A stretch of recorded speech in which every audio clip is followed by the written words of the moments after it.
shirka Kismaayo maxaa ka soo baxay maxaase ummadda Soomaaliyeed oo halka lagaga dhawaaqay Soomaaliya waa dal muddo dheer la tacaalayay danaystayaal siyaasadeed muran doorasho iyo loolan awood beelaysan oo aan wali si buuxda loo xallinin bishan iyo tii ka horeysayba indhaha siyaasiyiinta iyo rayidka Soomaaliya waxay wada jeedaalinayeen kuna sii jeedeen magaalo qura waa magaalada Kismaayo waa magaalo ku taala koonfurta Soomaaliya kuna caan istiraatiijiyad biyo iyo bari taariikh iyo siyaasadba holsaaran badweynta Hindiya ayaa shir 3 maalmood ka socday kulmiyay mucaaradka dawladda federaalka ee Soomaaliya kolka laga tago madaxweynihii hore Maxamed Cabdullaahi Farmaajo oo ka caga taagleeyay shiray dad badan warkayeen mid ka mid ah kulamadii ugu miisaanka cuslaa ee sanadkan 2025 ka dhacay dalka Soomaaliya jibatuurashada Kismaayo ma ahayn shirkadiisa ku yimi muddo sanad ahba hoggaanka naar siyaasadeed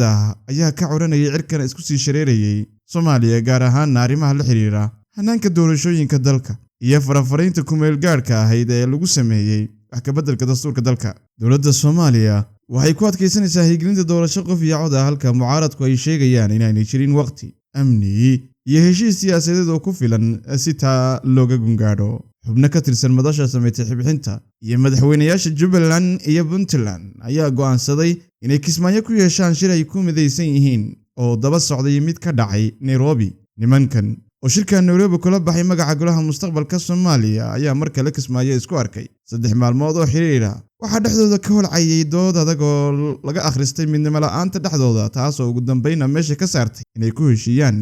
gudoomiyaha iyo qaab dhismeedka guud ee golaha mustaqbalka ay la bixeen si wada jir ahse waxay isugu raaceen in dalku ku socdo halis siyaasadeed in xaaladda siyaasadeed ee dalku u baahan tahay xal degdeg ah oo wada jir ah marna kamay hadlin in xaaladda abaartuna xal degdeg ah u baahan tahay gabagabadii shirka mucaaradku waxa ay soo saareen warmutiyeed ka koobnaa 13 qodob isugu jiray baaq talo iyo digniin si toos ah loogu dirayay dawladda federaalka ah ee Muqdisho fadhida inkasta oo dhammaan qodobadu ay muhiim ahaayeen haddana laba ka mid ah ayaa si gaar ah u soo jiitay indhaha bulshada iyo falanqeeyayaasha siyaasadda waana qodobka 6 kaas oo ay mucaaradku ugu baaqeen madaxweynaha Soomaaliya Xasan Sheekh Maxamuud inuu muddo 30 maalmood ah kuna eg 20 Janaayo 2026 isugu yeero dhammaan saamilayda siyaasadda ee dalka ujeedadu waa in si wada tashi ah loogu heshiiyo hanaanka doorashada loogana hortago firaaq dastuuri ah warar hordhac oo ay heshay warbaahinta juqraafi ayaa tibaaxaya in durba madaxweynuhu ogolaaday